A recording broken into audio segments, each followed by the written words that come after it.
नमस्कार. Facebook, YouTube, Insta या अकाउंटवर सातत्याने काही गोष्टी जाणीवपूर्वक पसरवण्यात येतात आणि मग त्याला शेअर करणारी मंडळी बघा हे कसं आहे, काय आहे याबाबतची चर्चा करत असते. असंच एका स्वतःला विद्वान, विचारवंत समजणाऱ्या मंडळींनी एक भला मोठा लेख लिहिला आणि तो फेसबुकवर व्हायरल केला. आता या मंडळींना महत्व किती द्यावं हा प्रश्न असतो, पण मला हाच लेख 3-4 जणांच्याकडून आला आणि याबाबत खुलासा करणं आवश्यक आहे असं सांगितलं. खुलासा का? तर यात समर्थ रामदासांशी संबंधित काही वाक्य होती आणि त्यातून हिंदू धर्माच्या मध्ये ब्राह्मणांचं श्रेष्ठत्व सांगत अन्य जातीला कसं नामोहरम केलं जातं याचा उल्लेख दिला. आता गंमत अशी असते की ओळी लिहिल्या काही पुराव्या दाखल की या अमक्या ग्रंथातल्या आहेत की लोकांना ते खरं वाटू लागतं. आमच्याकडे एक विद्वान प्राध्यापक आहेत, आता वयस्कर झालेत. ते आपल्या कॉलेजमध्ये लेक्चरला आले की अमुक एका पुस्तकात अमुक एका पानावर 4थ्या क्रमांकाच्या ओळीवर हे लिहिलं आहे असं म्हणायचे. आणि लोकांना वाटायचं काय विद्वान आहे ते, म्हणजे कोणी याचा विचार पण करायचा नाही की ते पुस्तक आहे की नाही, त्या पुस्तकात तेवढी पानं आहेत की नाही, त्याचे लेखक हे आहेत की नाही, याचा विचार पण करायचा नाही. ठोकून द्यायचे आणि लोकांना ते खरं वाटायचं आणि यांचा अभ्यास किती असं वाटायचं. तसंच रामदासांचा संदर्भ देऊन, समर्थांचा संदर्भ देऊन एक ओळ लिहिली गेलेली आहे. गुरु तो सकलासी ब्राह्मण, जरी तो झाला क्रियाहीन, तरी तयासीच जावे शरण, अनन्य भावे. हा रामदासांचा श्लोक जे कुठला आहे ते सांगितलंय. खंड 1, दशक 11, श्लोक 12. आता हे ऐकल्यावर मला पहिल्यांदा मी शोधायला लागलो असा रामदासांचा दासबोध ज्या दासबोधाच्या खंड 1 आणि खंड 2 आहेत. असा खंड 1 आणि खंड 2 वाला एकही दासबोध मला सापडला नाही. चला जरा पुढे जाऊ. खंड नाही आहे बर, किमान दशक 11 तरी असेल. दशकातला समास कोणता आहे ना, दशक 11 मधला श्लोक 12. आता हे श्लोक जे 12 आहेत ना ते वेगवेगळ्या समासातले आहेत, म्हणून दशक 11 मधले 12व्या क्रमांकाचे एक 2-4 श्लोक तुम्हाला मी दाखवतोय, जरा बघून घ्या. यात संबंधित श्लोक आहे का? नाही आहे. आता माझा पुढचा प्रश्न आहे, रामदासांच्या दासबोधाची रचना आणि या श्लोकाची रचना यातल्या व्याकरणातला किती फरक आहे? म्हणजे खूप मोठा फरक आहे. म्हणजे हा श्लोक रामदासांचा नाही, दासबोधातला नाही, तरीही फेकून द्यायचा, आपल्या मनाने निर्माण करायचा आणि सांगायचं की हे दासबोधामधलं आहे. अशा कुठल्या तरी उचलेगिरीला, उचक्केगिरीला फारसं महत्व द्यायला नकोय. पण याच लेखामध्ये त्यांनी 3 सिद्धांत दिलेत आणि त्या 3 सिद्धांताचा विचार करणं आवश्यक आहे. हे 3 सिद्धांत काय आहेत? त्यांचं म्हणणं असं आहे की ब्राह्मण नेहमी या 3 सिद्धांताच्या आधारावर अन्य जातीला कमी लेखतो आणि त्या कमी लेखल्यामुळे तो त्यांचं वर्चस्व होऊ देत नाही. सिद्धांत क्रमांक 1, ब्राह्मण जाती जन्मलेल्या व्यक्तीशिवाय, म्हणजे जन्माने ब्राह्मण असल्याशिवाय कोणीही महान असत नाही. जर महान व्हायचं असेल ना तर ब्राह्मण जातीत जन्माला यायला हवं. ब्राह्मण माता, ब्राह्मण पिता यांच्या पोटी जन्माला यायला हवं, अन्यथा ती व्यक्ती महान असू शकत नाही. ती देव असू शकत नाही, ती महान असू शकत नाही, ती संत असू शकत नाही, ती ऋषी असू शकत नाही. चलो जरा बात करते हैं ब्राह्मण जाती जन्माला न आलेल्या महान व्यक्तींच्या विषयी. कन्नौज देशचा राजा महाराज गादी आणि या गादीचे सुपुत्र विश्वरथ, ज्यांचे ब्राह्मण म्हणून सदैव पूजनीय बनले विश्वामित्र. विश्वामित्र हे महर्षी, राजर्षी, ब्रह्मर्षी या पदाला जाऊन पोचले. विश्वामित्र सदैव वंदनीय झाले. रामचंद्रांनी विश्वामित्राच्या यज्ञाच्या रक्षणासाठी त्यांच्यासोबत आपलं आयुष्य खर्चिक केलं. नंबर 2, व्यास. महर्षी वेदव्यास. व्यासोच्छिष्टम जगत सर्वम.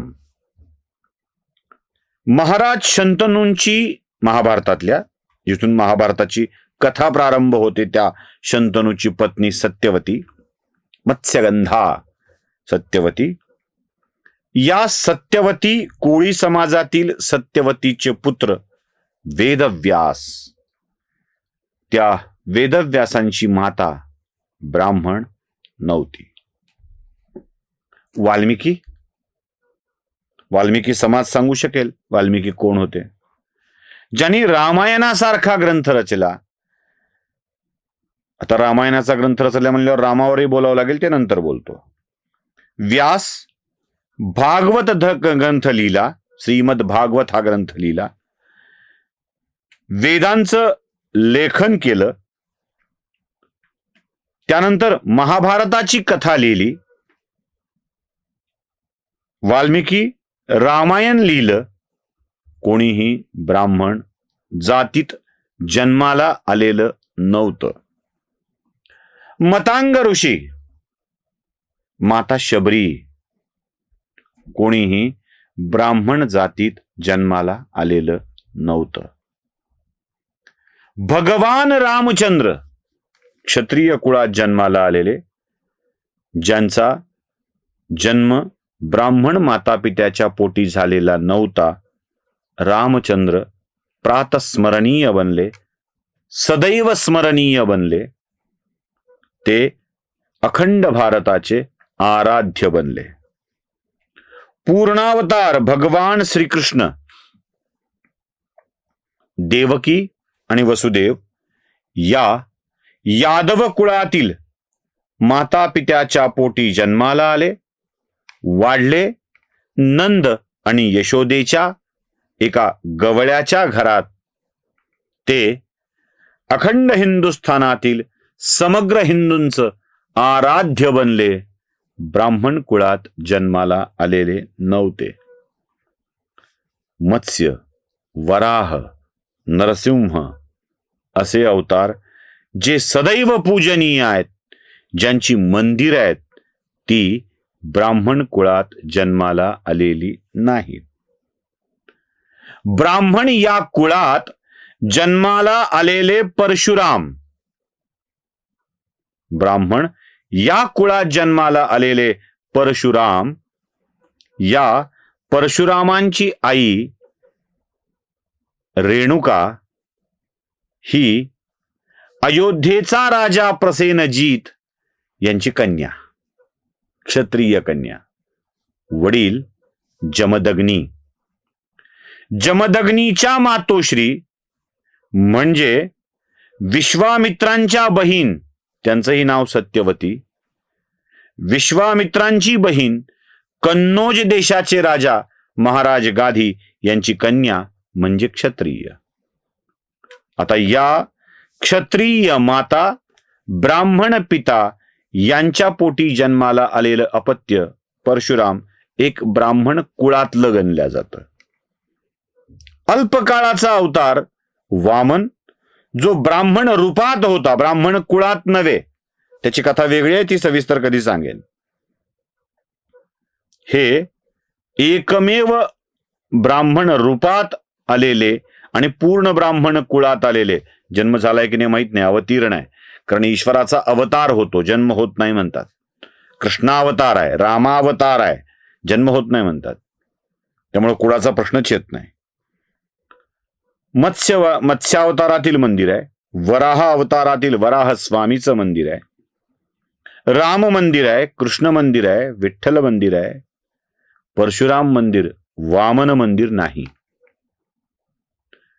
ब्राह्मणावतारात आलेल्या, रूपात आलेल्या अवताराची मंदिरं नाहीत, त्यामुळे ती पूजनीय नाहीत. पुढे, रावण ब्राह्मण कुळात जन्माला आला आणि कायम तिरस्करणीय बनला. पुलत्स्य, विश्रवा, रावण कायम तिरस्करणीय बनला. द्रोण, महर्षी द्रोण, अश्वत्थामा ही ब्राह्मण कुळात जन्माला आलेली लोक, ज्यांना मान्यता, आदर, सन्मान मिळाला नाही. फक्त ब्राह्मण कुळात जन्माला आलं तरच सन्मान मिळतो, याचं हे उत्तर आहे. विस्ताराने खूप सांगता येऊ शकेल, काही उदाहरणं पटापट ठेवून देतोय, कारण या एका विषयावर जर मी बोलत बसलो तर वेळ खूप जाईल. पुढचा मुद्दा येतो, सिद्धांत क्रमांक 2. इतर जातीत कर्तृत्वाने महानतेपर्यंत पोहोचलेली व्यक्ती यांचा जन्मदाता ब्राह्मणच असला पाहिजे असा आग्रह असतो. कमाल आहे. मुळात ज्या घटना घडल्याच नाहीत अशा घटनेचे संदर्भ दिलेत. उत्तर भारतातली एक घटना सांगितली, म्हणले उत्तर भारतामध्ये एका विशिष्ट समुदायाच्या स्त्रीला लग्न झाल्यानंतर गावातल्या भटाच्याकडे झोपायला जावं लागतं वगैरे वगैरे. नंबूद्री ब्राह्मणांची केरळातील एक संदर्भ देऊन सांगितलं की त्यांनाही कसं स्त्रियांसोबत साहचर्य करावं लागतं, स्त्रियांना ब्राह्मणांच्याकडे जावं लागतं. मुळात महाराष्ट्रात माहिती देताना केरळमधली उडपटांग अर्धवट ज्ञानाची माहिती द्यायची. उत्तर प्रदेशातील एका भागात एका जातीला ब्राह्मणांच्याकडे जावं लागतं असं म्हणायचं. पुन्हा म्हणायचं संवेदनशील असल्यामुळे मी नाव देत नाही. संवेदनशीलता एवढीच जपायची आहे तर संदर्भासहित सांगायचं. ज्या घटना घडलेल्या नाहीत त्या घटना सांगायच्या नाहीत असा कुठेही आग्रह नाही. देवदेवतांचा बाप ब्राह्मण दाखवला आहे. मी मगाच्यात यादी दिली आहे. कोणत्या देवतेचा बाप ब्राह्मण दाखवलाय? कोणत्या देवतेचा? ब्राह्मणाच्या रुग्णालयात डिलिव्हरी झाली म्हणजे बाप ब्राह्मण होतो का? नाही ना. फक्त डॉक्टर ब्राह्मण असू शकतो, बाप ब्राह्मण असू शकत नाही. डॉक्टरला बाप म्हणता येत नाही. पुत्रकामेष्ठी यज्ञ करणाऱ्या माणसाला बाप कसं म्हणता येईल? मुळात मी मघाशी सांगितल्याप्रमाणे देवताचा अवतार होतो, जन्म नाही. देवाला आपण अयोनिजा असा शब्द वापरलाय, अजन्मा असा शब्द वापरतो, अजर असा शब्द वापरतो, अमर असा शब्द वापरतो, अनादि अनंत अशी व्याख्या करतो आपण. कुणाचा? वसुदेव देवकीच्या पोटी जन्मलेले कृष्ण, त्याचे सांभाळणारे माता पिता यशोदा आणि नंदराज असू शकतात. दशरथ कौसल्येचा पुत्र राम दशरथ नंदन म्हणून ओळखला जातो. रामरक्षा म्हणताना सुद्धा बालम तू दशरथात्मजा अशी रक्षा करण्याची विनंती केली जाते. माझ्या डोळ्याचं रक्षण कौसल्येचा पुत्र रामाने करावं असंच म्हटलं जातं. कुठेही कोणाचाही बाप बदलला जात नाही, हे लक्षात ठेवा. त्यामुळं उगाच सिद्धांत, उगी असं काहीतरी प्रमेयात्मक मांडणी करण्याचा प्रयत्न करून खोटेपणा नाही मिरवायचा. त्याचं उत्तर जशास तसं दिलं जाईल. सिद्धांत क्रमांक 3. ज्या लोकाला ज्ञान मिळालंय, मोठा झालाय, त्याचा गुरु ब्राह्मणच असला पाहिजे असा अट्टहास असतो. आणि ब्राह्मण गुरु ते कुणीतरी एक ओळ काढली, जरी झाला भ्रष्ट तरी तिन्ही लोकी श्रेष्ठ, पाय पवित्र डोकं विचित्र, यातल्या पाचगळ आणि बाष्कळ म्हणींनी यात गुरु ब्राह्मणच असला पाहिजे याविषयी बोलण्याचं काहीच कारण नाही. गुरु कसा असावा याबाबतचं स्पष्टीकरण मी एका व्हिडिओमध्ये केलेलं आहे. श्रेष्ठता कशी आहे, गुरु कसा असतो, त्या व्हिडिओचा पार्टच तुम्हाला ऐकवतो ना. ज्ञान म्हणजे नेमकं काय या 149व्या श्लोकात म्हटलंय, इहलोकीच्या कला विद्या या जो शिकविल तो गुरु तो श्रेष्ठ, त्याला सन्मान द्यावा. जो गायन शिकविल तो श्रेष्ठ, जो नृत्य शिकविल तो श्रेष्ठ, छोट्या मोठ्या कला शिकविल, विणकराची कला शिकविल तो श्रेष्ठ, चित्र काढायला शिकविल तो श्रेष्ठ, वस्त्रांना रंग लावायला शिकविल तो श्रेष्ठ, तो गुरु. एका अनुसूचित जातीच्या माणसांनी गायलेली सत्यनारायणाची कथा ब्राह्मणाच्या घरात पूजेच्या वेळेला वाजावी, यापेक्षा समरसता अजून कुठली हवी आहे?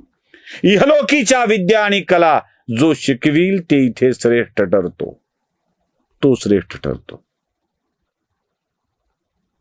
आणि त्याला जातीपातीचं बंधन येत नाही, त्याला गुरु म्हटलं जातं. अशा गुरुचा सन्मान करणं आमचं कर्तव्य आहे, हे आमचा धर्म आम्हाला शिकवतो. ऐकला? मग काय वाटतं तुम्हाला? आमच्याकडं ब्राह्मणांनाच फक्त गुरु करण्याची पद्धत नाहीये. गुरु कोणताही असू शकतो, कसाही असू शकतो. विश्वामित्र परशुरामाचे गुरु बनतात. आ रहा है कुछ भेजे में?